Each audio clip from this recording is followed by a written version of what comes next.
Hi guys, I'm Jeff Saville. I'm the videographer and editor for Succeed with Dyslexia, and I am joined by a very special guest, Jimmy, who is going to speak about some of the things he's been involved with within the dyslexic community. So without further ado, I will hand it over to him to introduce himself. Hi, I'm Jimmy, as Jeff said. I developed a Chrome extension that helps people with dyslexia like myself. It basically changes the font of anything on the website, almost anything on the website. I'm working on improving that because certain things do not quite change over quite yet, but it changes the font to Open Dyslexic, which I'm sure everybody has heard of. It allows you to select text and it will read it to you. And I'm working currently on making that text be able to be highlighted while it's reading that word. Wow, that's very cool. Like I said, you already sound way too smart for me. Not at all, no. Cool. Well, that's fantastic. So I guess my first question is ultimately, what motivated you to do this? Because I'm sure that it's at least it seems like a time-consuming project, right? So what ultimately was your motive to do this? So I'm a student at the Colorado School of Mines, which is fairly rigorous, and I had a computer science class, which obviously I'm a computer science major building this. I had a computer science class where the teacher decided that she wanted to teach the entire class through the textbook, which was an online textbook thanks to, the whole situation that's going on, all the classes being online and everything. So I decided to develop the extension to help me read the content better and understand it better. So I first implemented the text changing feature, and then I implemented the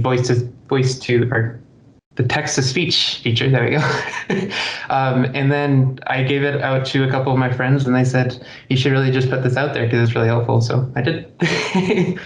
Well, that's awesome. And like I said, this is really unique. I've interviewed a lot of people, but this is the first time I've seen somebody endeavor with kind of a software like that side of the spectrum. So that's really cool. So it seems like you're already in the process and you've seen the applications for it to help people, right? Oh, absolutely, yes. What are your goals and what do you hope it achieves for the future? Well, I hope that it allows dyslexic people like myself to be able to absorb online content much faster. Right now, obviously, the wealth of the internet, or the wealth of human knowledge, is on the internet, and without being able to read like everybody else, it kind of creates a roadblock for people like myself to actually be able to understand what's going on in the world. So using this, I hope that it helps people be able to understand content on the internet a lot faster. You're at university, right? Yep. And you ultimately your catalyst for this was to help to make it easier for you for your educational process, right? Yeah. Absolutely. And that's the thing that we have seen it, and it's starting to change, right? I mean, the more we spread awareness, but traditional schooling and university caters towards people who don't have dyslexia, whereas people who have dyslexia learn and think differently. There's not a single and only way to learn, right? Absolutely, yeah. Most of my schooling career, I did not learn at all in class. I used resources that were designed to help people absorb information faster, like YouTube. So this is just another resource that allows people to learn faster. That's fantastic. Well, I feel like I'm an expert in my field with the softwares I use. I know there's often at times a lot of bugs or issues that come up. And so obviously you've created this extension off of Chrome. Yeah. Did you run into any issues while you're doing that? And if so, how did you overcome them?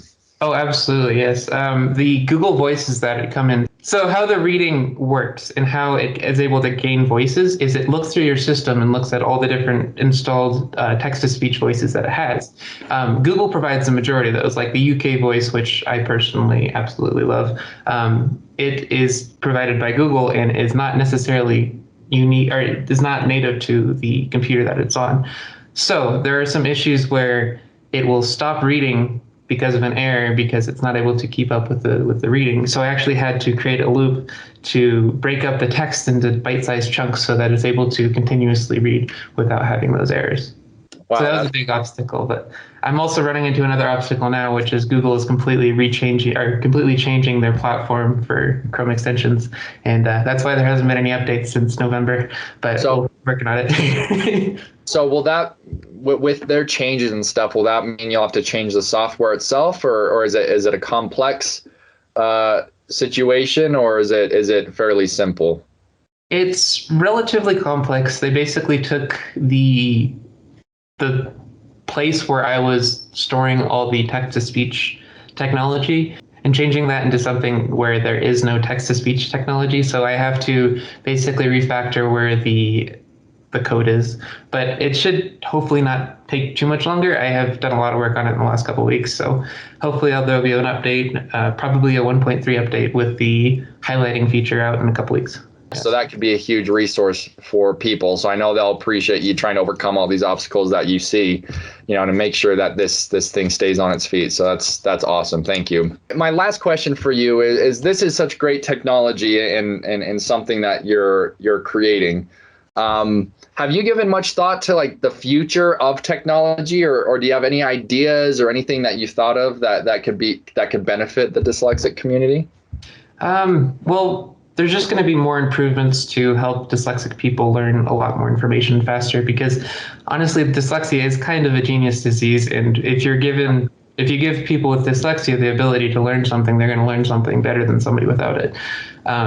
So I see technology kind of trying to assist in people being able to understand the content faster.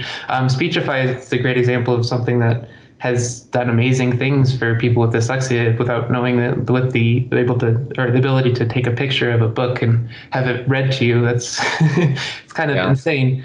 And so I just hope to be a part of that revolution where content becomes faster to learn and more deliverable. I love that. Thank you so much. Of course. Jimmy, thank you for taking the time, out of your day to have this interview with me. And thanks for letting me in. Yeah, likewise. Well, again, thank you so much. And I hope we will be able to talk again in the future. Yeah, thank you for the interview. That brings us to the end of my conversation with Jimmy Baldwin. If you'd like to get to know other individuals who created great resources for those who have dyslexia, please feel free to click the link to your right. Rob Pochak is an individual who created the first dyslexia-friendly comic books, and he has an incredible story. We'll see you there.